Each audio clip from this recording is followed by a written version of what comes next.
मुनिवर समता के स्वामी, हे कर्म जीत सुविवेकी विनय सुधाकर। भक्ति मैं आपकी करूं प्रभु सर झुकाकर। वाचस्पति महास्थवीर महामहिमा, कोकिल कंठित पपूत सदा दीन। हे ज्ञान सिंधु महासंत महाप्रभाकर। भक्ति मैं आपकी करूं प्रभु सर झुकाकर। लक्षण अनेक शुभ सर्व शरीर माही, अंकुश शंख पद्मादि चरण सजाई। हे दीर्घ कर्ण जिन शासन के दिवाकर। भक्ति मैं आपकी करूं प्रभु सर झुकाकर। शोभित हुआ धवल वस्त्र सुसंग पाकर।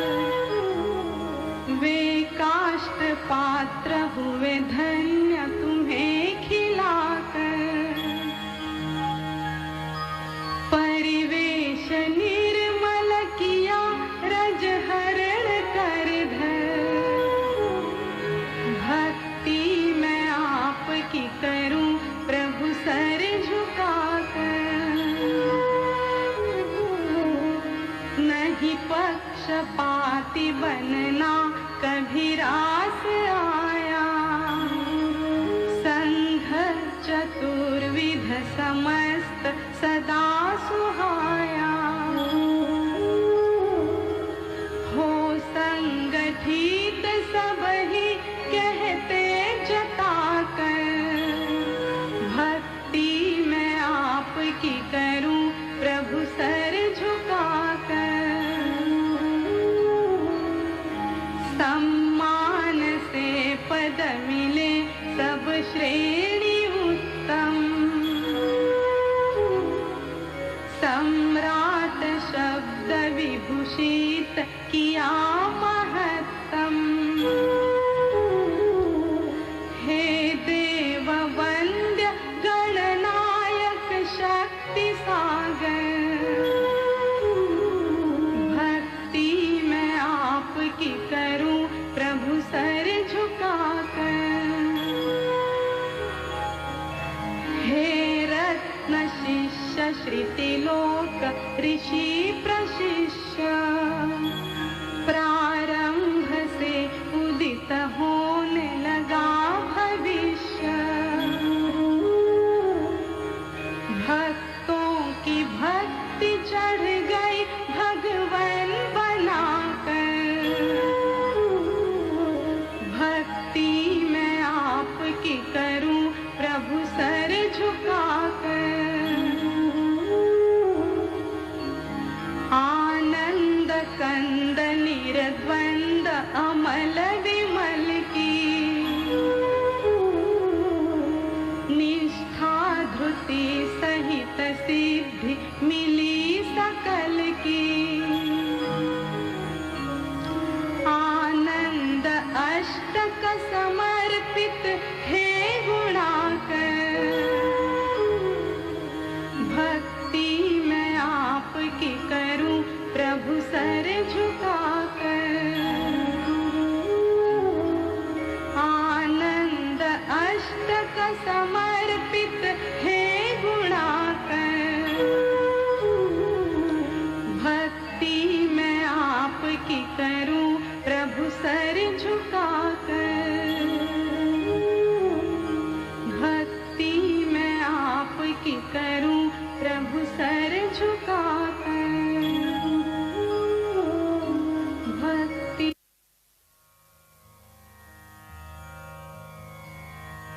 राष्ट्र संत आचार्य सम्राट परम पूज्य श्री 1008 आनंद ऋषि जी महाराज साहब की जीवन झांकी को महाराष्ट्र प्रवर्तक पूज्य श्री कुंदन ऋषि जी महाराज साहब की प्रेरणा से शीघ्र कवयित्री परम पूज्य प्रीति सुधा जी महाराज साहब ने आनंद चालीसा के रूप में प्रस्तुत किया है और स्वर सम्राज्ञी परम पूज्य मधुस्मिता जी महाराज साहब ने मधुर स्वरों में स्वरबद्ध किया है।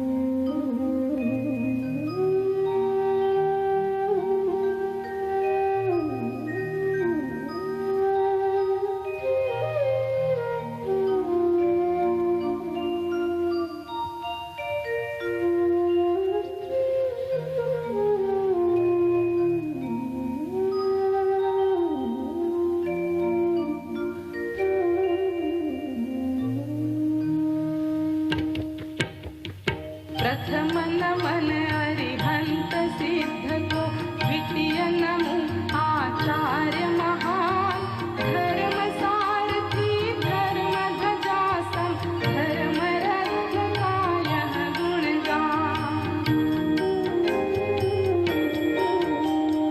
देवी चंद जी के कुल नंदन, तुलसा माता के थे लाल, आनंद ऋषिवर को पाकर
घट के अंतर्यामी की, घट घट के अंतर्यामी की, जय बोलो महावीर स्वामी की, जय बोलो महावीर स्वामी की।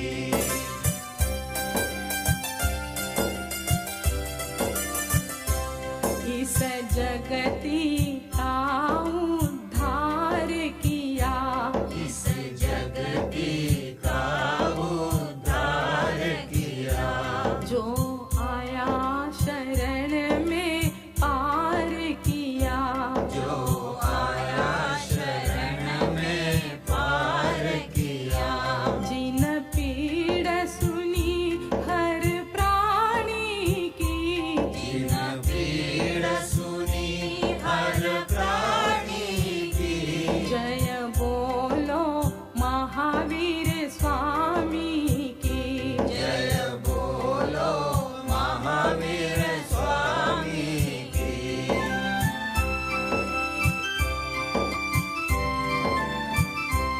जो पाप मिटाने आया था, जो पाप मिटाने आया था, भारत को आन जगाया था, भारत को आन जगाया था, उस त्रिशल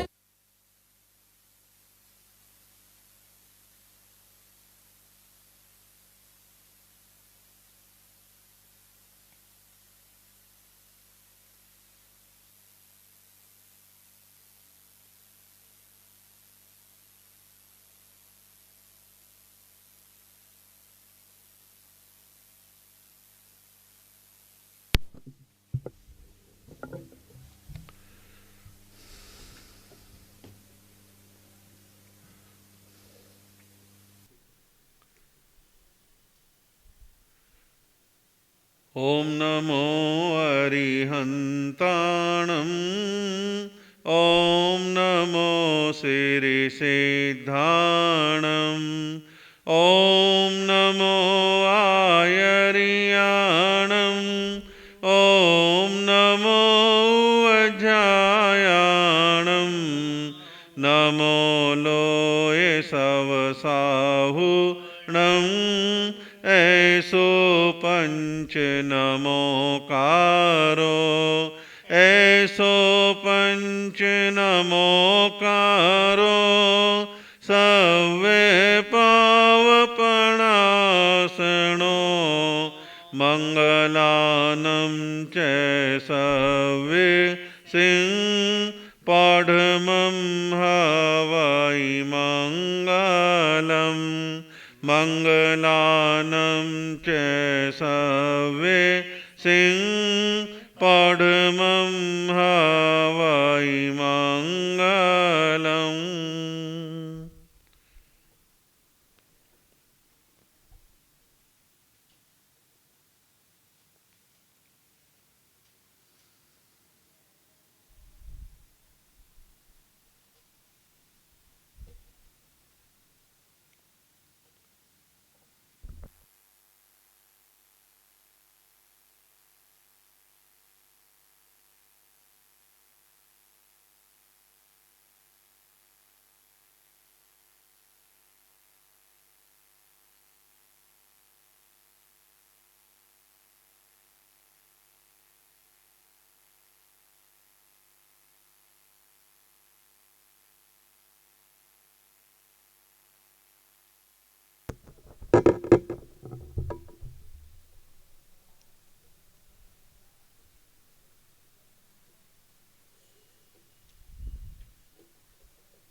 शासनिस परमात्मा प्रभु महावीर के पावन श्री चरणों में कोटिशः वंदना। परम श्रद्धेय गुरुदेव श्री के पावन श्री चरणों में अनंत अनंत वंदना। वीतराग देव परम प्रिय प्रभु श्रवण भगवान महावीर स्वामी की देशना जिस पर हमारी वार्ता चल रही है, उसी विषय को हम आगे बढ़ाते हैं। परंतु उससे पहले भजन की ये कुछ पंक्तियां हैं, इन पंक्तियों को गुनगुना लेते हैं। आके दर पे जो तेरा नाम लिया करते हैं, आके दर पे जो तेरा नाम लिया करते हैं, ए गुरु उनको आप पार किया करते हैं, ए गुरु उनको आप पार किया करते हैं। हो के तन में जो तेरा ध्यान किया करते हैं, हो के तन में जो तेरा ध्यान किया करते हैं, ए गुरु उनको आप पार किया करते हैं, ए गुरु उनको आप पार किया करते हैं। जो भी एक बार यहाँ आता है, जो भी एक बार यहाँ आता है, आके हर बार कसमें खाता है, आके हर बार कसमें खाता है। जब भी भक्ति का रंग छाता है, हर कोई झूम झूम गाता है। तेरे चरणों में आजो दर्श किया करते हैं, तेरे चरणों में आजो दर्श किया करते हैं, ए गुरु उनको आप पार किया करते हैं। आके दर पे जो तेरा नाम लिया करते हैं, ए गुरु उनको आप पार किया करते हैं। तेरी महिमा अपार है दाता, तेरी महिमा अपार है दाता, तेरा गुणगान ये जहाँ गाता, तेरा गुणगान ये जहाँ गाता। लेके विश्वास जो शरण आता, दिल की वो है मुराद है पाता। आज के दिन का हम तो इंतजार करते हैं, आज के दिन का हम तो इंतजार करते हैं, ए गुरु उनको आप पार किया करते हैं। आके दर पे जो तेरा नाम लिया करते हैं, होके तन में जो तेरा ध्यान किया करते हैं, ए गुरु उनको आप पार किया करते हैं, ए गुरु उनको आप किया करते हैं।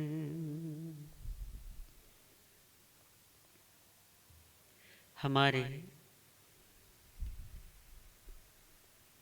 निर्ग्रंथ प्रवचन के 4 अध्ययन पूरे हुए। 5वां जो अध्ययन है उसका नाम है ज्ञान प्रकरण। इसमें ज्ञान के विषय में परमात्मा ने हमें समझाया है। ज्ञान की महत्ता जिन शासन में क्या है, ज्ञान का स्वरूप क्या है, उसके विषय में उन्होंने इंगित किया है। इसमें चुनिंदा कुछ गाथाएं हैं और उन गाथाओं में ज्ञान, ज्ञान का स्वरूप, ज्ञान के प्रकार और फिर ज्ञान का महत्व क्या है, ज्ञान की महत्ता क्या है, वो मुक्ति के मार्ग में कैसे साधन बनता है और किस तरीके से हमारे मोक्ष मार्ग को प्रकाशित करता है, हमारे मुक्ति मार्ग को प्रशस्त बनाता है, सरल बनाता है। इस विषय में परमात्मा ने कुछ गाथाओं के माध्यम से चर्चा की है। उन्हीं गाथाओं को हम भी थोड़ा समझने की कोशिश करते हैं। पहले हम गाथा लेंगे और उसके पश्चात इनका थोड़ा भाव। तथ पंच विहम नाणम स्वयं अभिनिबोह्यम् ओहिनाणं च तय्यं मणनाणं च केवलम् पढमं नाणं तवोदया एवं चिट्ठै संजये अन्नानि किं काहि किं वा नाहि छेयपावगम्।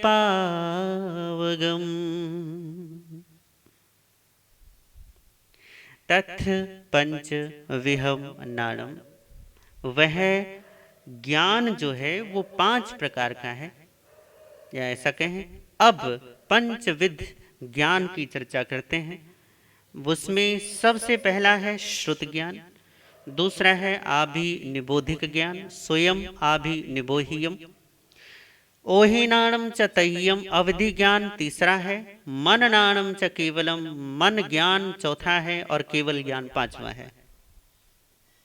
अर्थात अब ज्ञान के 5 प्रकार कहे हैं। यह ज्ञान 5 प्रकार का है। श्रुत ज्ञान, अभिनिबोधिक जिसे मति ज्ञान कहते हैं, अवधि ज्ञान, मनः प्रिय ज्ञान और केवल ज्ञान। पढ़मम नाणम तबोदया, पहले ज्ञान और उसके बाद चारित्र है। एवं चिट्ठई सव्व संजय, जितने भी संयत हैं वो इसी प्रकार का आचरण करते हैं, ऐसा ही व्यवहार करते हैं। अन्नाणि किम काहि, अज्ञानी क्या करेगा,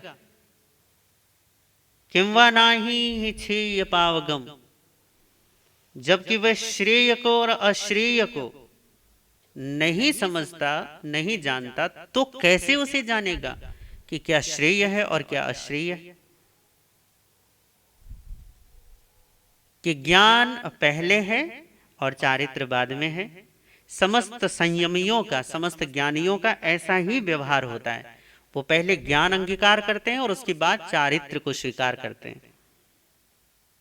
समस्त ज्ञानियों का ऐसा ही व्यवहार है, समस्त संयत ऐसे ही व्यवहार करते हैं। अज्ञानी क्या करेगा, जबकि वो श्रेय क्या है, अश्रेय क्या है, उसे कैसे जानेगा, कैसे उसे समझेगा। तो पहले हम 5 प्रकार की जो ज्ञान परमात्मा ने कहे हैं उन पर थोड़ी सी हल्की सी चर्चा कर लेते हैं। विशदता में, या ऐसा कहें कि बहुत विश्लेषण में, बहुत व्याख्या में तो इनको बहुत वो है, बहुत भेद भी हैं, भेद प्रभेद, इनकी प्रकृतियां बहुत सारी हैं। श्रुत ज्ञान के बहुत सारे भेद हैं, मति ज्ञान के भी। एक प्रकार का ज्ञान तो केवल ज्ञान है, बाकी मति ज्ञान के, श्रुत ज्ञान के, अवधि ज्ञान के और मनः प्रिय ज्ञान के अनेक भेद हैं। केवल ज्ञान केवल एक प्रकार का होता है, उसमें कोई भेद नहीं होता। उन समस्त भेदों पर यदि हम चर्चा करने बैठें तो बहुत समय चला जाएगा, पर हाँ जितना जरूरी है उतनी चर्चा अवश्य कर लेते हैं। जरूरी इतना समझना है कि ये 5 ज्ञान किस प्रकार के हैं और क्या इनके द्वारा मतलब जीव किस तरीके से व्यवहार करता है। सबसे पहली बात तो स्पष्ट ये हो जाए कि परमात्मा ने जीव को उपयोगमय बोला है। जीवो उपयोग लक्षणों,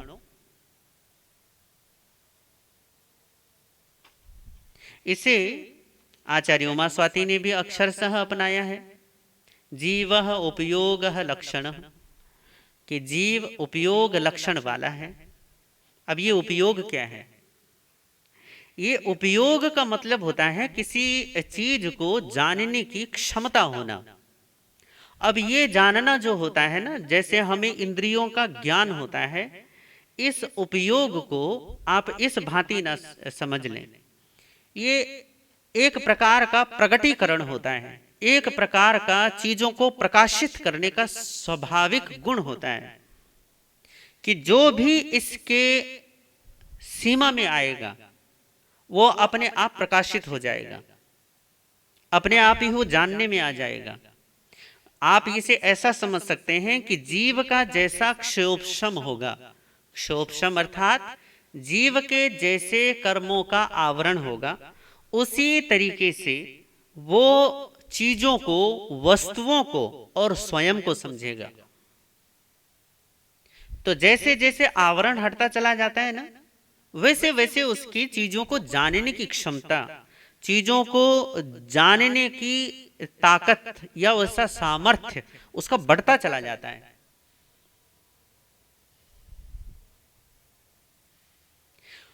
उसकी देखने की क्षमता में, सुनने की क्षमता में, चखने की क्षमता में, स्पर्श करने की क्षमता में विकास हो या ना हो, परंतु उपयोग का मतलब यह है कि उसके ज्ञान की वो जो प्रकाशन की क्षमता है ना, प्रकाशित करने की क्षमता, चीजों को प्रकट कर देना,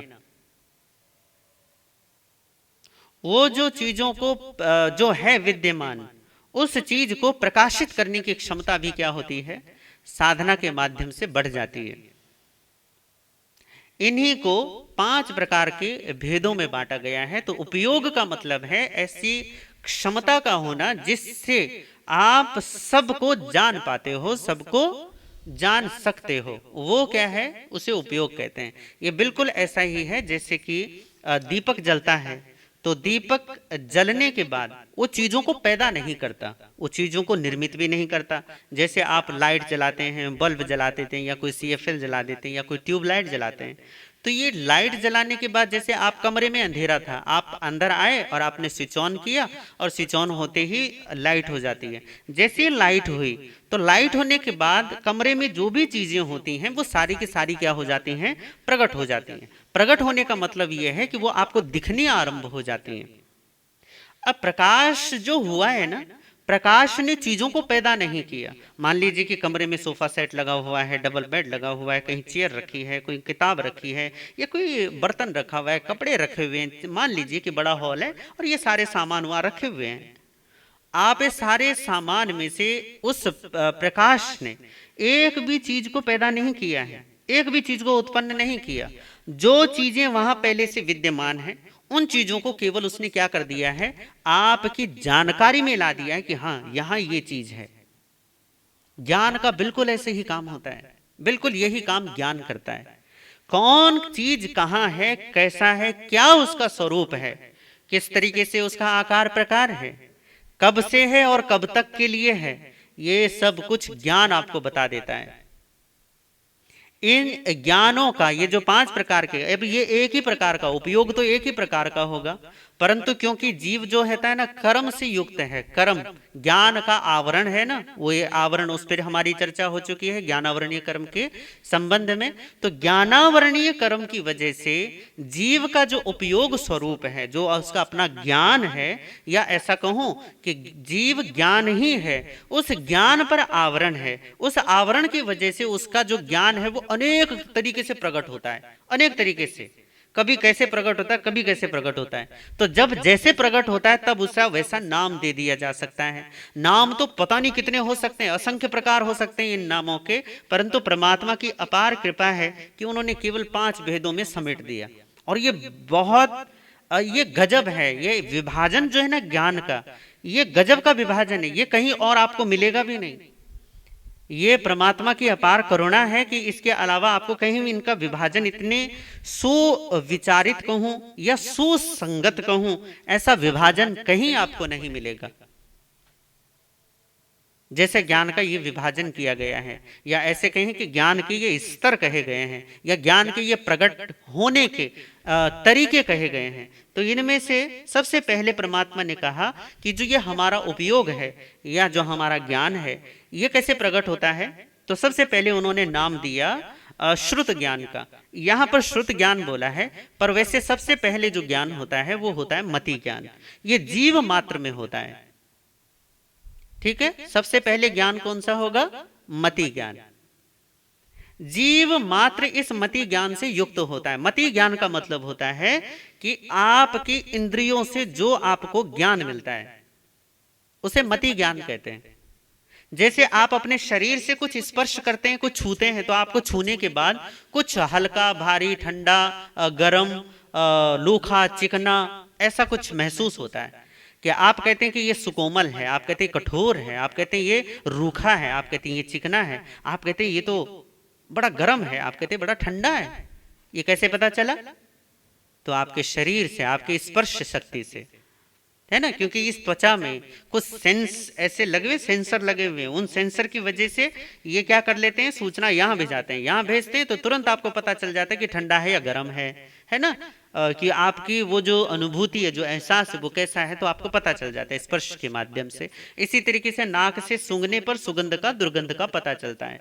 इसी तरीके से कानों से सुनने पर शब्दों का पता चलता है, आंख से देखने पर रंगों का पता चलता है, और जीभ से चखने पर आपको स्वाद का पता चलता है। ये जो स्वाद का पता चलना, शब्दों का पता चलना, रंगों का पता चलना, गंधों का पता चलना, और साथ ही साथ स्पर्शों का पता चलना, ये सारा का सारा जो भी है ये सारा आपको ज्ञान कहलाता है। और इस ज्ञान को परमात्मा कहते हैं मति ज्ञान है। हो गया सिंपल, मति ज्ञान। मति ज्ञान का मतलब इंद्रियों से होने वाला ज्ञान। इंद्रियों से जो भी आपको मिलेगा, जो जानकारी होगी, वो मति ज्ञान कहलाएगा। अब ये जो मति ज्ञान है ये भी आत्मा से ही होता है, जीव से ही होता है, क्योंकि मुर्दे को कोई ज्ञान नहीं होता, क्योंकि उसमें आत्मा नहीं होती। सीधी सी बात है ना। जब जीव तब तक ज्ञान प्राप्त करता है ये शरीर, जब तक इसमें आत्मा है। आत्मा के निकलते ही ये काम करना, इसका सब कुछ ज्ञान होना सब बंद हो जाता है। तो इसमें ज्ञान शक्ति तब तक जब तक स्वयं ज्ञानी है। ज्ञानी के निकलते ही ये क्या हो जाता है, ये पुनः जड़ जैसा हो जाता है, जड़ ही हो जाता है। परंतु संसार में जो जीव है वो इंद्रिय ज्ञान के आधार पर ही जीता है। आप यदि भोजन करते हैं, आप यदि भोजन को मुझे कौन सा भोजन करना है, किस तरीके से करना है, कब करना है, क्यों करना है, ये सारे के सारे जो जीवन व्यवहार चलता है। आपको कौन सा कपड़ा चाहिए, कितने कपड़े बनते हैं, कहाँ बनते हैं, बड़ी बड़ी फैक्ट्रियां इसकी वजह से तैयार हो गई हैं। या बड़ा बड़ा आपने दुकानें, बाजार आप सजा कर बैठ गए हो, खाने भोजन के आप अनेक प्रकार आपने बना लिए हैं। वो थोड़ा भेद पड़ जाएगा यहाँ पे, पर ये मति ज्ञान का काम करता है। मति ज्ञान यही आपको चुनाव देता है कि ये आपको चाहिए, ये नहीं चाहिए, ऐसा चाहिए, ऐसा नहीं चाहिए। जीव मात्र मति ज्ञान के अधीन होकर काम करता है। यह है ये आत्मा का ही ज्ञान, परंतु शरीराश्रित ज्ञान है। शरीराश्रित मतलब इंद्रियों के अधीन होकर ये काम करता है। मान लीजिए कि आज आपकी आंखों में देखने की शक्ति है, आप यदि पट्टी बांध लो तो आपको दिखेगा नहीं। समझ गए कि आत्मा का वो ज्ञान क्या है? ज्ञान तो आत्मा से ही हो रहा है, परंतु गजब ये है कि ज्ञान क्योंकि आवरण सहित है, इसलिए जैसी आंखों पर पट्टी बांधी जाएगी या आंखों को किसी प्रकार का आघात या कोई चोट पहुंचाई जाएगी तो आंखें तुरंत देखना बंद कर देंगी। इसी तरीके से कानों से हम सुनकर ज्ञान प्राप्त करते हैं, परंतु किसी प्रकार से कोई कानों को नुकसान पहुंच जाए तो कान सुनना बंद कर देते हैं। इसी तरीके से जीभ को नुकसान पहुंचा दिया जाए तो जीभ स्वाद लेना बंद कर देती है। इसी तरीके से कई बार हमारा शरीर में फालिज, जिसे लकवा कहते हैं, पैरालाइसिस कहते हैं, यदि वो मार जाए तो वो हो जाए तो शरीर के वहां अनुभूति होना बंद हो जाता है। इसका मतलब ये हुआ कि इंद्रिय ज्ञान हम अभी जो संसार में हमारा जो जीवन है ना, वो इंद्रियों के ज्ञान के आधार पर चलता है। आप देखते हो, सुनते हो, चखते हो, सूंघते हो, स्पर्श करते हो, तब जाकर आपको ज्ञान होता है, और तब ज्ञान होता है तब आपका जीवन चलता है। इसको कहा भगवान ने ये मति ज्ञान है। मति ज्ञान इंद्रियों से होने वाला ज्ञान। दूसरा ज्ञान कौन सा है? दूसरा ज्ञान है श्रुत ज्ञान।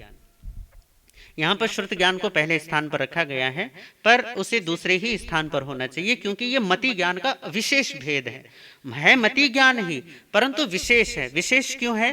क्योंकि ये शब्दात्मक ही होता है, ध्वन्यात्मक होता है।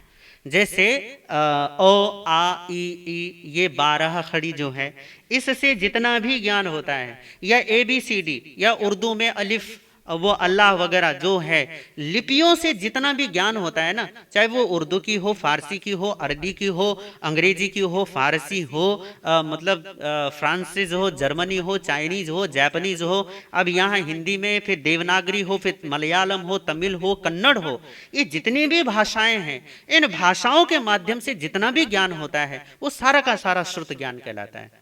सारा का सारा श्रुत ज्ञान का मतलब सीधा है सुनने से होने वाला ज्ञान। श्रुत का मतलब होता है सुनना, सुनने से होने वाला ज्ञान जितना भी है। अब क्योंकि पहले जो था ना, जितने भी लिखने का, पढ़ने का इतना साधन नहीं हुआ करता था, तो गुरु से जितना भी ज्ञान अगली पीढ़ी तक पहुंचाया जाता था, वो सुनाकर पहुंचाया जाता था। तो इसलिए उस समय के इस शब्द ज्ञान को श्रुत ज्ञान कहते थे। क्यों कहते थे? क्योंकि गुरु से शिष्य तक वो सुनकर पहुंचा है। सुनकर ही सब होता था। लिखा कम जाता था, लिखे कम जाते थे ग्रंथ।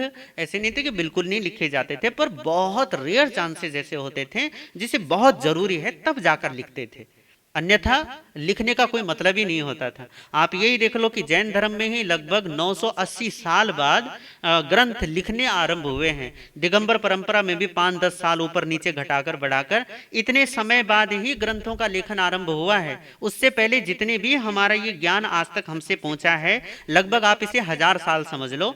1000 साल की इस अवधि तक जो ज्ञान पहुंचा है ना, जो आगमों का ज्ञान आया है, ये शब्द शास्त्र जो आए हैं, ये शास्त्र गुरु से लेकर शिष्य तक लिखकर नहीं आए, पढ़कर नहीं आए। ऐसे नहीं कि आज तक जैसे पोथे हैं छपे हुए मोटे मोटे, ये पोथे नहीं थे। तब गुरु को जो मिलता था वो अपने शिष्य को देते थे, शिष्य उसे स्मृति में रखता था, फिर शिष्य अपने शिष्यों को सौंप कर जाता था। इसलिए उसको श्रुत ज्ञान कहते थे।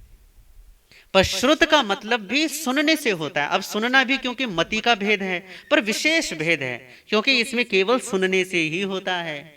तो सुनने से जो ज्ञान है ना, ये बहुत चला जाता है, फिर फैल जाता है। फैलता कैसे है? आज आपके इसीलिए बोला था ना कि जैसे बड़े बड़े फैक्ट्रीज खुल गई हैं, बड़े बड़े लेबोरेटरीज खुल गई हैं, बड़े बड़े आपके डॉक्टरी में, इस शरीर पर बड़े बड़े काम हो रहे हैं। दुनिया में इतना ज्ञान विज्ञान फैल गया है। आज आपके हाथ में एक मोबाइल आ गया छोटा सा, और कहते हैं ना, एक जब रिलायंस जब नया नया आया था ना बाजार में, टेलीकॉम कंपनी बनकर, तब उसने एक वो दिया था, लोगो दिया था, एक अपना एक छोटा सा दिया था कि कर लो दुनिया मुट्ठी में। आज सचमुच में दुनिया मुट्ठी में है आपकी, एक छोटा सा मोबाइल है। कैसे ये यहाँ तक कैसे पहुंच गए हम कि पहले तो एक छोटा सा तार भी भेजना पड़ता था ना, मतलब जैसे थोड़ा सा सूचना भेजनी हो अगले गांव में, तो दिन लग जाते थे, या सुबह से शाम तक लग जाते थे जाने में। आज ये है कि भैया यहाँ बैठे हो दुनिया के किसी भी कोने में, यदि आपके पास नेटवर्क है तो जरा सा एक बटन दबाओ और आपका मैसेज वहां पहुंच जाएगा अगले ही 1 सेकंड में। कैसे कैसे रहा है ये सब श्रुत ज्ञान का वो है, फैलाव है। परमात्मा कहते हैं कि ये सब क्या है? श्रुत ज्ञान से होगा। जितना भी फैलाव होगा, जो मति ज्ञान है ना, मति ज्ञान का मतलब है देखना।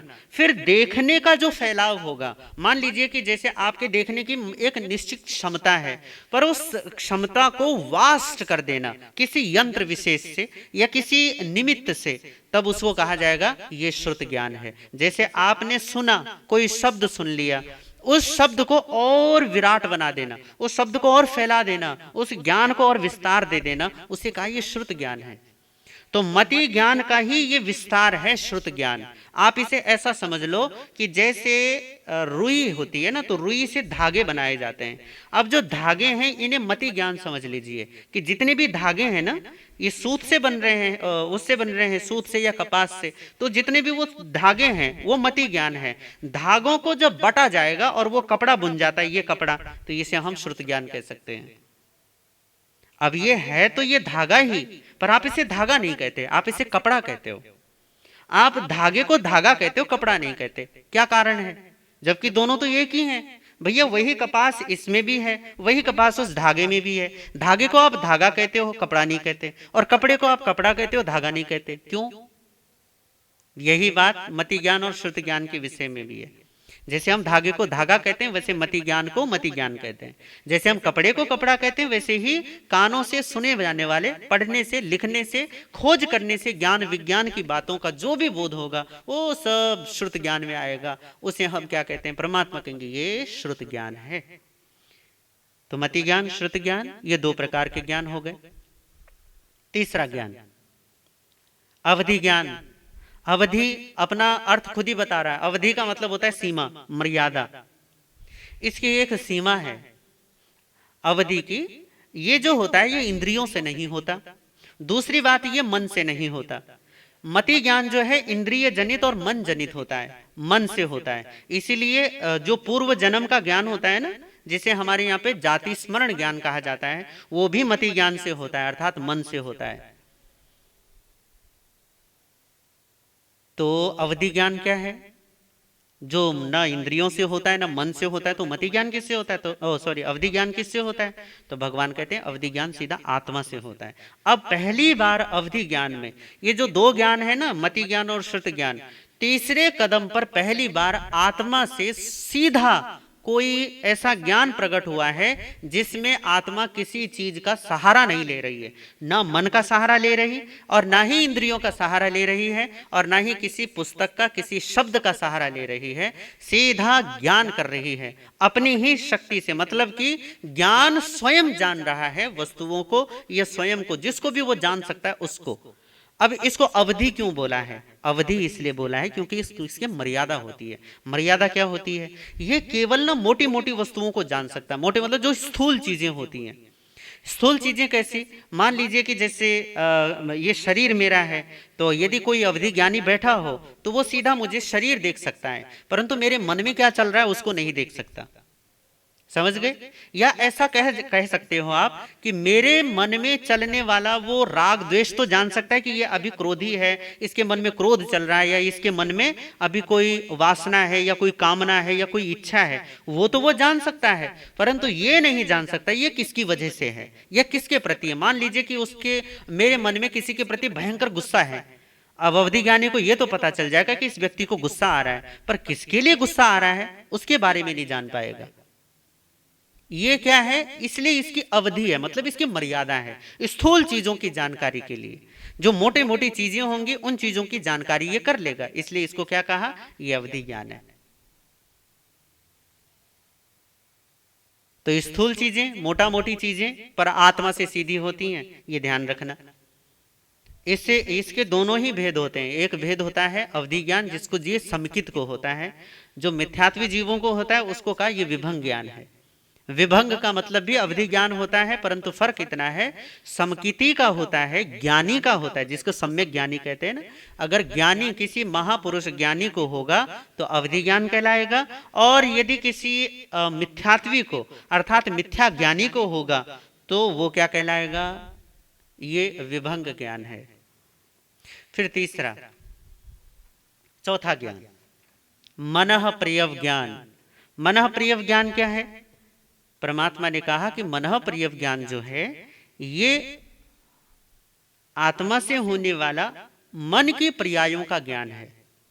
जहां अवधि ज्ञान स्थूल चीजों की जानकारी करता है, वहां मनः प्रियव ज्ञान की यह खासियत है कि ये मनुष्य क्षेत्र में जितने भी संगी जीव हैं, संगी जीवों का मतलब होता है मन वाले जीव, जितने भी मन वाले जीव हैं, इन मन वाले जीवों को जो भी मन में विचार चल रहा होगा उस समय में, तो एक समय मात्र में एक साथ वो सबके मनों का ज्ञान प्राप्त कर सकता है। ये मन प्रिय ज्ञान की खासियत है। अवधि ज्ञान को ऐसा सामर्थ्य नहीं मिलता। अवधि ज्ञान वाले को ऐसी शक्ति नहीं मिलती। मान लीजिए कि यदि उसे किसी के मन का ज्ञान भी यदि प्राप्त करना है ना, तो उसे किसी एक के मन पर ध्यान करना होगा, गौर करना होगा। यदि मान लीजिए कि यहाँ पर हम बैठे हैं 2, 3, 4 जने, और यदि किसी अवधि ज्ञानी को हम चारों के मन पर, कि हमारे चारों के मन में चल क्या रहा है, जानना हो, तो उसे अलग अलग सबके मनों का ज्ञान प्राप्त करना होगा। पहले उसका, फिर मेरा, फिर उसका, फिर उसका, ऐसे चारों के अलग अलग। पर मनः प्रिय ज्ञान की खासियत क्या है? मनः प्रिय ज्ञान की खासियत है कि वो अलग अलग नहीं जानेगा, वो एक साथ सबके मन को जान लेगा, एक साथ, एक वक्त में। और केवल 4 जनों की बात नहीं है। ये मनुष्य क्षेत्र जितना भी मनुष्य क्षेत्र है ना, ये 2.5 द्वीप कहलाता है। इस 2.5 द्वीप में जितने भी मनुष्य नहीं, बल्कि जितने भी संगी जीव हैं, मन वाले जीव, उसमें केवल मनुष्य नहीं है, उसमें त्रियंच गति के जीव हैं, जिसमें जलचर आ गए, थलचर आ गए, खेचर आ गए, उर्पुर आ गए, भुजपुर आ गए। ये सारे जीवों को, जिन जिन में मन है, उन सारे जीवों के मन का, किसके मन में क्या चल रहा है, वो सब क्या कर लेगा, एकदम से जान लेगा। इसी को कहते हैं मनः प्रिय ज्ञान, मन को जानने वाला। अब मनः प्रिय ज्ञान किसको होता है? तो कहा ये नियम से समकिति को ही होता है, मिथ्यात्वी को नहीं होता। अवधि ज्ञान जो होता है वो मिथ्यात्वी को भी हो जाता है, याद रखना। क्यों?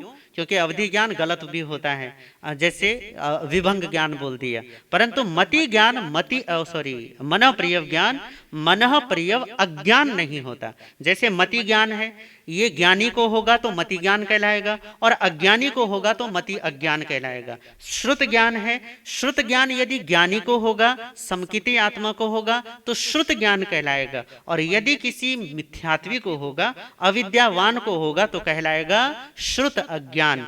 इसी तरीके से यदि किसी ज्ञानी को अवधि ज्ञान है तो वो अवधि ज्ञान कहलाएगा, और किसी मिथ्यात्वी को है तो विभंग ज्ञान कहलाएगा। इसी तरीके से मनः प्रिय ज्ञान है, मनः प्रिय ज्ञान की नियम है कि ये केवल और केवल आत्मदृष्टा समकिति महापुरुषों को ही होता है, और किसी को नहीं होता।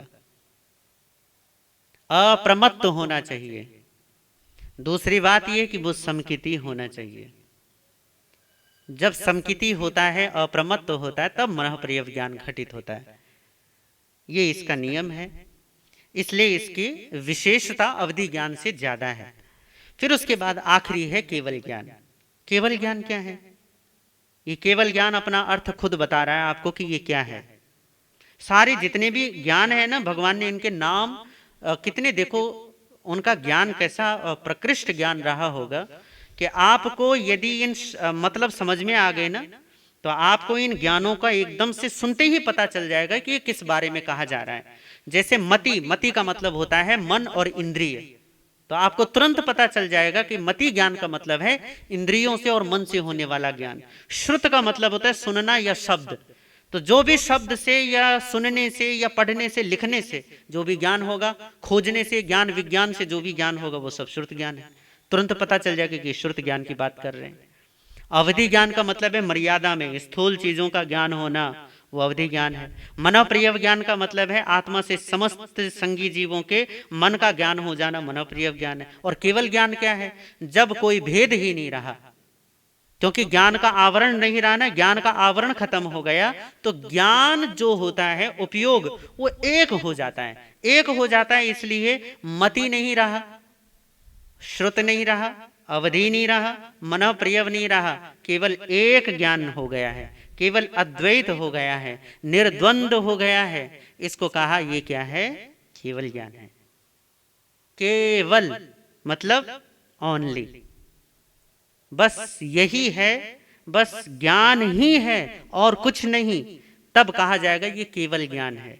जब तक ये निर्विकल्प दशा नहीं आती, विकल्प का मतलब होता है भेद। जब ये भेद कब तक है? जब तक कर्म का आवरण है।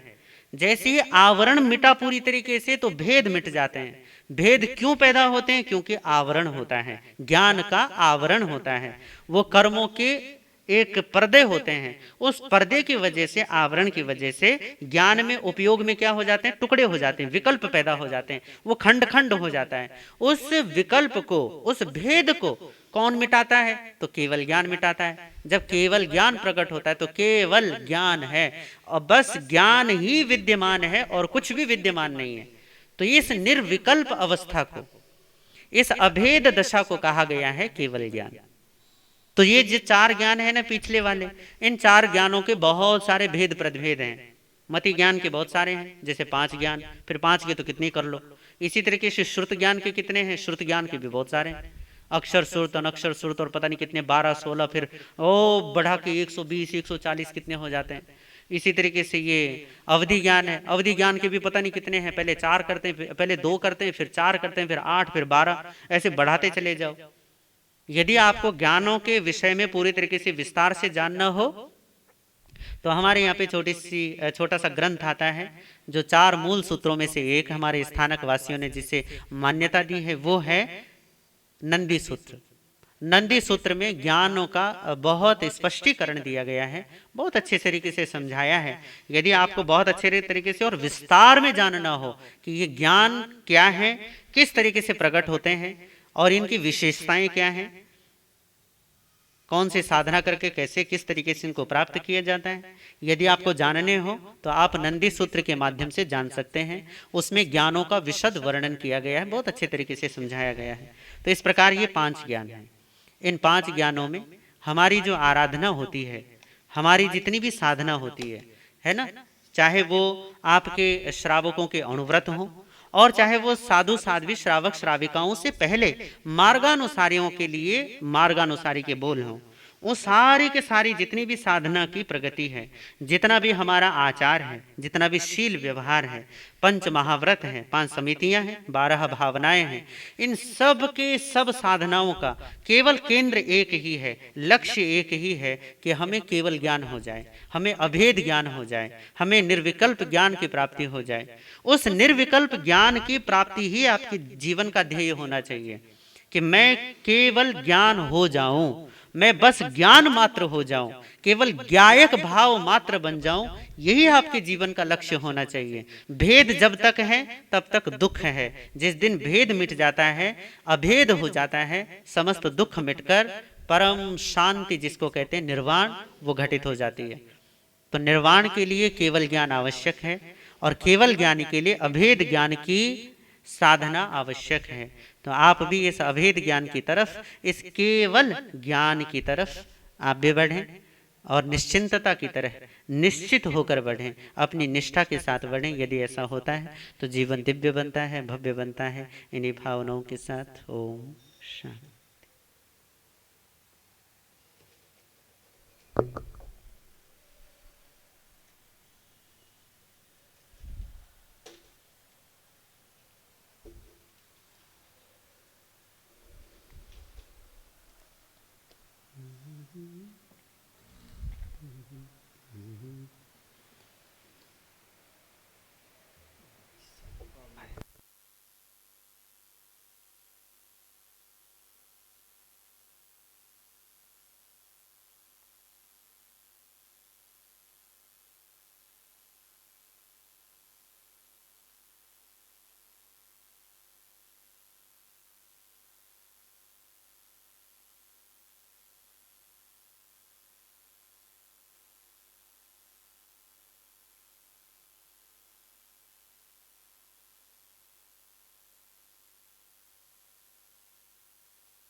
धम्मो मंगलमुखिठाम्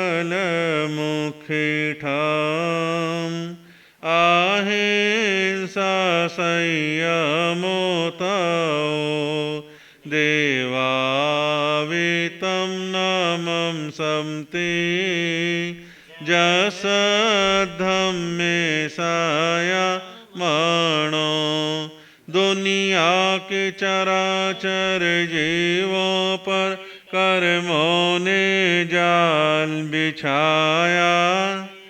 क्या साधु ग्रस्त क्या बाल वृद्ध बस कोई न बचने पाया है। अति शुभ कर्मों के आने से संतों का समागम। जिन वाणी श्रवण करने से दुख जन्म मरण का मिटता है। अहिंसा एवं करुणा के अवतार श्रवण भगवान महावीर के पावन पुनीत चरणों में सादर कोटि कोटि वंदन अभिनंदन।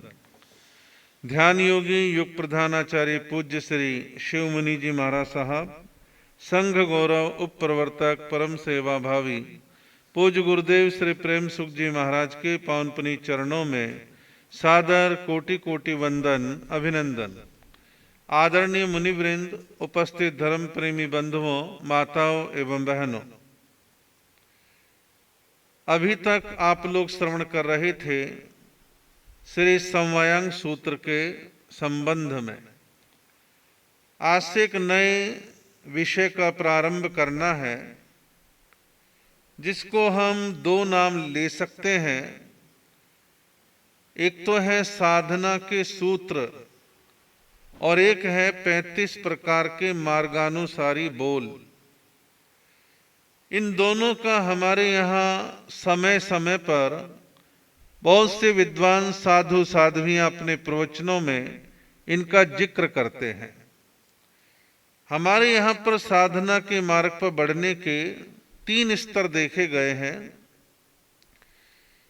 एक तो वो लोग हैं जो बिल्कुल घर बार छोड़ करके साधु जीवन को अंगीकार कर लेते हैं, साधु दीक्षा ग्रहण कर लेते हैं, या महिलाएं साध्वी बन जाती हैं।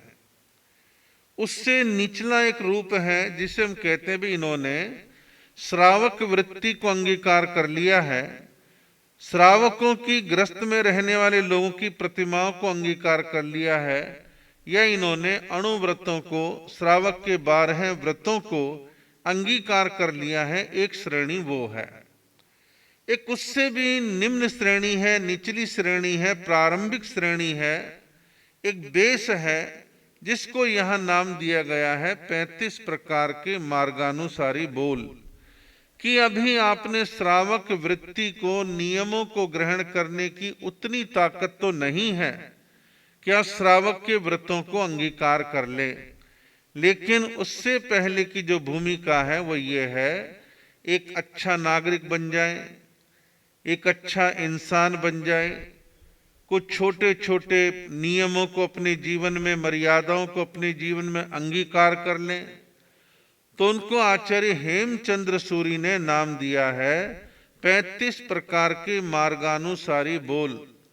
कि जिस मार्ग पर चलने से आपका जीवन अच्छा होगा, सुंदर होगा, मर्यादावान होगा, सुखद होगा, और जो आपको धीरे धीरे बड़े नियम पचखानों की ओर लेकर के जाएगा, उसका नाम है मार्गानुसारी बोल।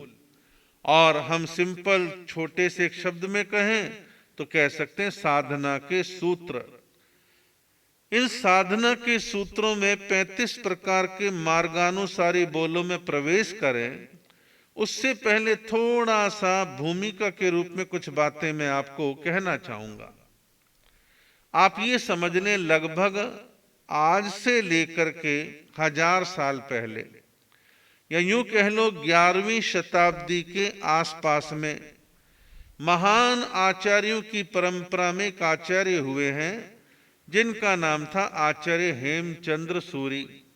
बड़े ज्ञानी, बड़े विद्वान, लेखक, चिंतक, धर्म शासन की प्रभावना में बड़े समर्थ, और अपने जमाने में राज सत्ताओं के ऊपर जिनका व्यापक प्रभाव रहा है, बड़े विचक्षण आचार्य हुए हैं।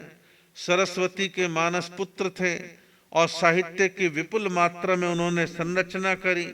तो ऐसे महान आचार्य हुए हैं आचार्य हेमचंद्र सूरी, जिनको लगभग 1000 साल हो गए हैं।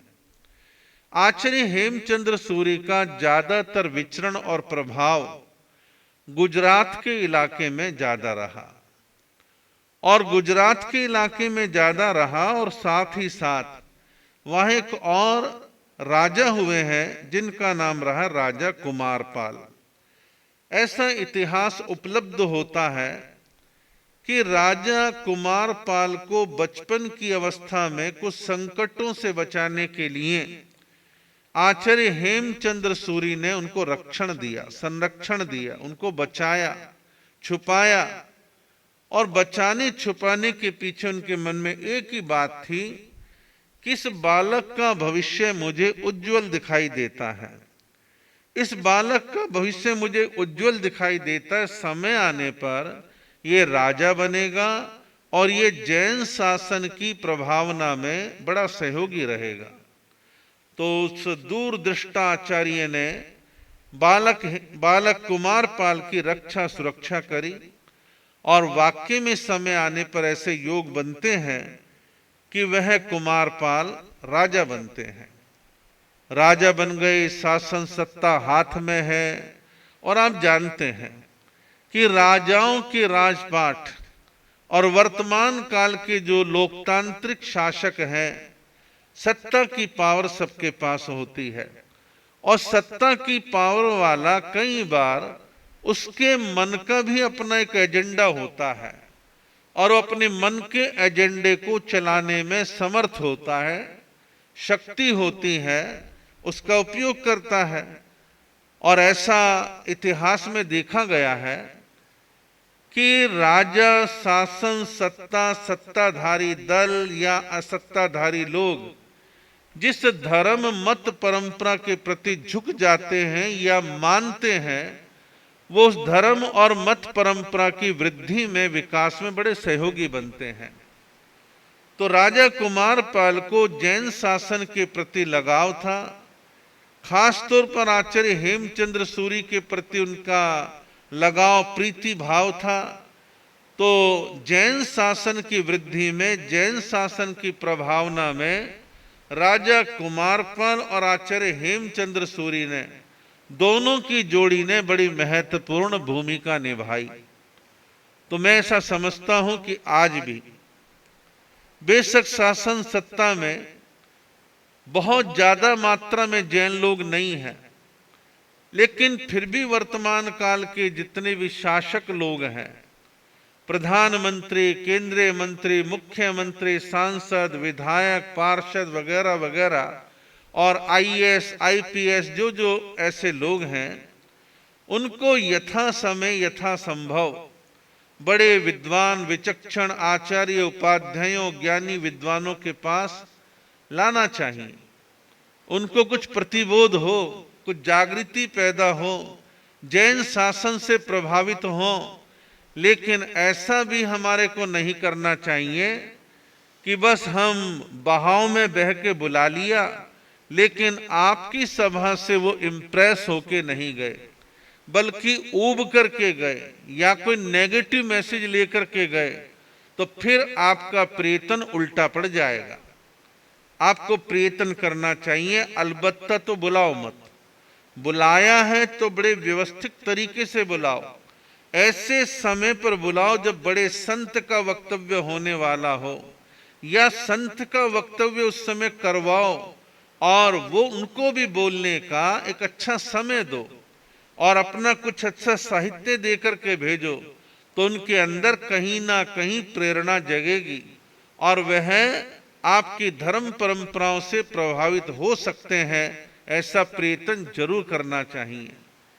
तो इस प्रकार भाव कहने का ये है कि राजा कुमारपाल के ऊपर आचार्य हेमचंद्र का प्रभाव था। उसी प्रभाव से प्रभावित होकर के दोनों की जोड़ी ने गुजरात में जैन शासन की वृद्धि करने में भरपूर कार्य करा। ऐसा कहते हैं कि बहुत ज्यादा उम्र अभी राजा कुमारपाल की नहीं थी, उसे हम जवानी भी नहीं कह सकते, बुढ़ापा भी नहीं कह सकते, प्रौढ़ अवस्था थी, बीच की सी उम्र थी। तो राजा की पत्नी रानी जो थी, उसका अकस्मात स्वर्गवास हो गया। राजा का अकस्मात स्वर्गवास हो गया तो राजा कुमारपाल खोए खोए रहने लग गए, उदास रहने लगे, एकांत में रहने लगे, कम बोलते हैं और जो धर्म को लेके उत्साह था वो भी थोड़ा कम हो गया, ढीला हो गया, मन थोड़ा खिन्न रहने लगा। तो ऐसा कहते हैं कि राजा कुमारपाल की खेद खिन्नता को दूर करने के लिए आचार्य हेमचंद्र ने एक नए ग्रंथ की रचना रची जिसका नाम है योग शास्त्र। योग शास्त्र में ही उन्होंने 35 प्रकार के मार्गानुसारी बोलों का वर्णन किया है और ऐसा कहते हैं कि 35 प्रकार के मार्गानुसारी बोल आचार्य हेमचंद्र सूरी ने उस राजा कुमारपाल को लक्ष्य करके वो सुनाए और राजा कुमारपाल को सुनाए। तो राजा कुमारपाल ने जब 35 प्रकार के मार्गानुसारी बोल सुने तो उसके मन में थोड़ा सा अच्छा सा ख्याल, अच्छा सा भाव पैदा होने लगा। हाँ, ठीक तो है, पत्नी नहीं रही तो जिंदगी भर क्या मैं शोक ही मनाता रहूंगा, इससे भी ऊपर उभरना चाहिए। मैं एक राजा हूं, मैं धार्मिक भी हूं, मेरे गुरु भी हैं, उनका उपदेश भी यही है।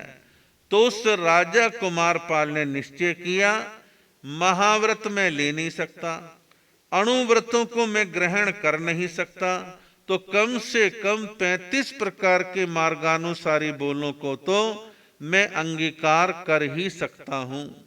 ये 35 प्रकार के मार्गानुसारी बोल ऐसे ही हैं जैसे खेत में बीज बोने से पहले, क्यारी में बीज बोने से पहले जमीन तैयार की जाती है, खेत तैयार किया जाता है, एक फसल कटती है, दूसरी फसल लगाने से पहले खेत में पानी सींचा जाता है, मिट्टी नरम होती है, ढीली पड़ती है, हल चलाते हैं, ट्रैक्टर चलाते हैं, फिर पानी देते हैं और पिछली फसल का जो झाड़ झंखाड़ है उसको हटा हटा करके बिल्कुल अलग कर देते हैं। जब मिट्टी बिल्कुल नरम, पोली, अच्छी हो जाती है, सॉफ्ट हो जाती है, फिर उसमें महंगे भाव का बीज बोया जाता है।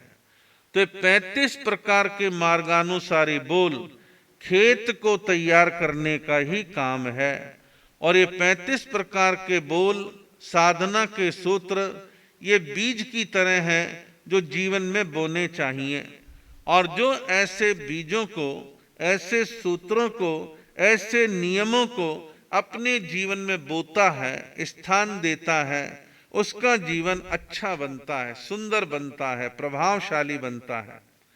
अब सवाल है कि भाई धर्म करने का अधिकारी कौन है, धर्म कौन कर सकता है, धर्म करने वाले की क्या योग्यता है। तो धर्म करने वाले व्यक्ति को पहले अपने आप में कुछ योग्यता, पात्रता अर्जित करनी होती है। अब मान लो योग्यता नहीं, पात्रता नहीं, क्या बड़े बड़े नियम वो आते ही ले लेगा? नहीं लेगा। बड़े बड़े नियम लेने से पहले, पचखान इत्यादि लेने से पहले उसे अपनी योग्यता तैयार करनी होती है, पात्रता तैयार करनी होती है। आप कल्पना करो कि कुम्हार ने कच्चा घड़ा बनाया है, अभी पका नहीं है, आवे में तपा नहीं है, मजबूती नहीं आई है और उस कच्चे घड़े में कोई अमृत भर दे तो क्या अमृत टिकेगा? नहीं, वो घड़ा भी नष्ट हो जाएगा और कीमती अमृत भी मिट्टी में विलीन हो जाएगा। अब सिंघनी के, शेरनी के दूध को रखना है, सुरक्षित रखना है, तो ऐसा कहते हैं कि भाई सिंघनी का दूध सुरक्षित रखना है तो स्वर्ण पात्र में रखा जाता है, सोने के बर्तन में रखा जाता है। ये थोड़ी ना कि सिंघनी का दूध लिया, मिट्टी के कटोरे में रख लिया, एल्युमिनियम के बर्तन में रख लिया, स्टील के बर्तन में नहीं, सोने के पात्र में, सोने के बर्तन में जो है उसे सुरक्षित रखा जा सकता है। अब चित्रकार चित्र बनाना चाहता है, महंगे भाव के रंग पेंटिंग के रूप में काम में लेना चाहता है और उबड़ खाबड़ जमीन है, दीवार साफ सुथरी अच्छी नहीं है, धूल मिट्टी जमी पड़ी है, तो कैसे इस पे अच्छा चित्र बनेगा? अच्छा चित्र बनने से पहले धूल मिट्टी साफ करनी होगी, उसका बेस बनाना होगा, और जब चिकनी अच्छी दीवार तैयार होगी तब ब्रश चलाने में, महंगे रंग खर्च करने में आनंद आएगा और एक अच्छा चित्र जो है वो तैयार होगा। आपके पास बेहतरीन क्वालिटी के बीज हैं, अच्छे बीज हैं, आप बोना चाहते हैं, आप उन बीज को लेकर के इधर उधर ऊबड़ खाबड़ जमीन पर, पथरीली भूमि पर, बंजर भूमि पर डाल दो तो क्या होगा भाई? गल जाएंगे, जल जाएंगे, नष्ट हो जाएंगे। बीज का प्रणाम आपको नहीं मिलेगा। बीज का सही प्रणाम प्राप्त करने के लिए जमीन अच्छी हो, नरम हो, सॉफ्ट हो, हल या ट्रैक्टर चल चुका हो, और नरम भूमि में आप बीज डालेंगे तो समय आने पर बीज फलित होगा, प्रस्फुटित होगा, अंकुरित होगा, पल्लवित होगा, पुष्पित होगा, परिणाम देगा। तो उसके लिए जमीन का तैयार होना आवश्यक है। तो सवाल ये है कि भाई धर्म कहाँ किया जाए, धर्म कहाँ टिकता है, धर्म करने की क्या योग्यता होनी चाहिए? अब सदियों पहले भगवान महावीर तो कह गए हैं, धम्मो शुद्धस् चिट्ठई, कि धर्म जो है शुद्ध हृदय में निवास करता है। अब आप कहोगे भी शुद्ध हृदय की परिभाषा क्या है? भाई आपका हृदय जिसे हम हार्ट कहते हैं, वहाँ क्या है? खून जा रहा है, फिल्टर हो रहा है, पंपिंग हो रहा है, चल रहा है, ठीक है। हम कहे भी धर्म तो हृदय में रहता है। अब हार्ट में कहाँ से धर्म रहेगा? लेकिन यह हृदय का अभिप्राय आपकी अंतर आत्मा, आपका अंतर मन, आपका अंतर मन, आपकी अंतर आत्मा जितनी निर्मल होगी, शुद्ध होगी, पवित्र होगी, वहीं धर्म निवास करेगा। अब आपका अंतर हृदय निर्मल नहीं है, उसमें छल कपट मायाचार धोखाधड़ी भरा पड़ा है, तो आपके हृदय में धर्म निवास नहीं करेगा। छल कपट मायाचार को छोड़ना होगा, निर्मल बनाना होगा। तो भगवान महावीर कहते हैं पवित्र निर्मल शुद्ध हृदय में धर्म निवास करता है, अशुद्ध हृदय में धर्म निवास नहीं करता। राग द्वेष भरा पड़ा है, कषाय भरे पड़े हैं, दुनिया भर के छल छद्म भरे पड़े हैं।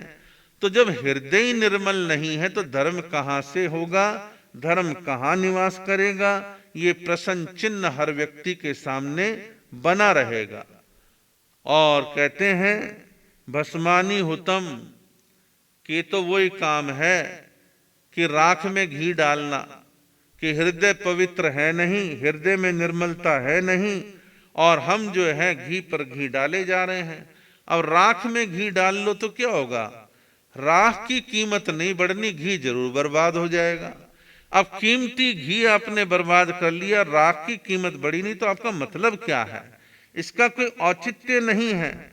कोई व्यक्ति कितना ही लाखों प्रकार से धर्म कर ले, कितने ही धर्म के अनेक रास्ते अपना ले, लेकिन हृदय पवित्र नहीं है तो उसका कोई मतलब नहीं है, कोई औचित्य नहीं है। और हृदय आपका निर्मल है, थोड़ा सा भी धर्म करोगे वही आपको फल देगा, वही आपके आंतरिक हृदय को और शुद्ध बनाएगा, साधना के मार्ग पर आपको अच्छे ढंग से लेकर के जाएगा। निर्मलता अंदर है, साधना करोगे तो कर्म की निर्जरा होगी, आंतरिक हृदय आपका शुद्ध होता चला जाएगा। तो इस प्रकार हमारे को आंतरिक हृदय को निर्मल पवित्र बनाने पर ध्यान देना चाहिए। और जो बात कही कि धर्म जो है शुद्ध हृदय में निवास करता है। ज्ञानियों ने, विद्वानों ने, आचार्यों ने आत्मा की श्रेणियां बतलाई हैं कि आत्मा की 5 प्रकार की श्रेणियां हैं। निश्चय में आत्मा की कोई श्रेणी नहीं है, आत्मा एक जैसी है। सभी प्राणी जगत में आत्मा है, आत्मा का अस्तित्व एक जैसा है, निर्मल है, पवित्र है, अच्छा है। लेकिन आत्मा के विकास को ध्यान में रखते हुए कि किस आत्मा का कितना कैसा विकास हुआ है या नहीं हुआ है, इसको लेकर के 5 रूप, 5 प्रकार, 5 भेद बतलाए गए हैं। और 5 भेद बतलाए हैं। प्रसुप्त आत्मा पहला प्रकार, प्रसुप्त आत्मा। दूसरा कहा है सुप्त आत्मा। तीसरा प्रकार कहा है जागृत आत्मा। और चौथा प्रकार कहा है उत्थित आत्मा। और 5वां प्रकार बतलाया समुत्थित आत्मा। आप कहोगे भी इनका अभिप्राय क्या है, इनका सरल शब्दों में अर्थ क्या है? तो इनका सरल शब्दों में अर्थ जो है उसको आप समझने का प्रयास करें। इन 5 प्रकार की आत्माओं में सबसे पहली आत्मा बतलाई है प्रसुप्त आत्मा। प्रसुप्त आत्मा का यह अभिप्राय है जो आत्मा प्रगाढ़ गहरी नींद में सोया हुआ है। अब गहरी नींद किस में आएगी? जिसका प्रबल मोह कर्म का उदय है। मोह कर्म के, मोह निद्रा के वशीभूत जो आत्मा है उसे कह दो भैया धर्म कर ले, कर्म कर ले, अच्छे काम कर ले, दान पुण्य कर ले, जीव दया के काम कर ले, उसको कोई पल्ले नहीं पड़ता। वो प्रगाढ़ मोह की निद्रा में सोया हुआ है, उठने का नाम नहीं है। उपशम सयुपशम छह कुछ नहीं, और वो अभव्य दशा में है, भवी नहीं है, अभवी है। कोई उसको धर्म कर्म का असर नहीं होता। तो ऐसी आत्मा को कहा गया है प्रसुप्त आत्मा। विशेष तौर पर गाढ़ निद्रा में, प्रगाढ़ नींद में और प्रबल मोह कर्म के उदय से जो सोई हुई आत्मा है उसको कहते हैं प्रसुप्त आत्मा। दूसरा प्रकार बतलाया सुप्त आत्मा। सुप्त आत्मा थोड़ा सा इसमें सुधार हो गया। सुप्त आत्मा में कहा है कि निद्रा तो है लेकिन गाढ़ निद्रा नहीं है, गहरी नींद नहीं है, प्रबल मोह का आच्छादन नहीं है, किंतु तंद्रा है, आलस है। नींद तो है, गहरी नींद नहीं है, तंद्रा की अवस्था है, सुसुप्ति है। अब मान लो आप रूटीन में रोजाना 5 बजे उठते हैं, आपने अलार्म सेट कर रखा है, तो 5 बजने से आधा पौना घंटा पहले क्या होता है कि आपकी थोड़ी थोड़ी नींद खुलनी शुरू होती है, तंद्रा की अवस्था आती है, हल्की सी सुस्ती छाई रहती है, सुसुप्ति रहती है, हल्का फुल्का एक आधा सपन देख रहे हैं। तो ऐसे में क्या होता है कि ज्ञान के चक्षु अभी खुले नहीं हैं, सत्य का अभी दर्शन नहीं हुआ है, सम्यक बोध अभी नहीं हुआ है, यथार्थ दृष्टि अभी प्राप्त नहीं हुई है, बस थोड़े से तंद्रा की अवस्था में है, जागने की कोशिश कर रहे हैं। ये अवस्था जो है दूसरे प्रकार की है, इसे कहते हैं सुप्त अवस्था। बाकी की 3 अवस्थाएं कौन कौन सी हैं? बाकी की 3 अवस्थाएं, आगे की अन्य भूमिका, फिर धीरे धीरे एक एक सूत्र क्या है, 35 प्रकार के मार्गानुसारी बोल क्या हैं, ये आप क्रमशः सुनेंगे। आप इसी प्रकार क्रमशः इन सूत्रों को सुने, अपने जीवन के खेत को आप तैयार करें, और जब आपके जीवन के खेत में तैयारी हो जाएगी तो अच्छे अच्छे गुणों का विकास संभव होगा, गुण रूपी बीज विकसित होंगे और आपका जीवन धीरे धीरे आत्म सुधार की ओर बढ़ता चला जाएगा। तो आप इन सारे सूत्रों को ऐसे ही क्रमशः सुनेंगे। और इसी के साथ आज के सामूहिक पचखान होंगे। बीड़ या अन्य शहरों में रहने वाले सभी श्रावक श्राविका भाई बहनों को आप आपकी धारणा प्रमाणे देव गुरु धर्म की साक्षी से त्याग बोसरे बोसरे, त्याग बोसरे बोसरे मंगल पाठ श्रवण करेंगे। नमो अरिहंताणम, नमो सिद्धाणम, नमो आयरियाणम, नमो वज्झायाणम, नमो लोये सब साहुणम। ऐसो पंच नमोकारो सो अपना सुनो मंगलानम चे सव्य सिंह पड़मम होई मंगलम। नम्यूण सुरसु गुरुल वहिं परिवंदे गय क्लेशे रिये सिद्धारियो वज्जय सब साहुणम। श्री चत्तारी मंगलम, अरिहंता मंगलम, सिद्धा मंगलम, साहू मंगलम, केवली पनत्तो धम्मो मंगलम। चत्तारी लोत्तमा, अरिहंता लोत्तमा, सिद्धा लोत्तमा, साहू लोत्तमा, केवली पनत्तो धम्मो लोत्तमा। चत्तारी शरणम पवज्ये, अरिहंता शरणम पवज्ये, सिद्धा शरणम पवज्ये साहू शरणम पवज्ये केवली पनत्तो धम्मो शरणम पवज्ये। ये चार शरणे दुख करने सुख करने मंगल करने।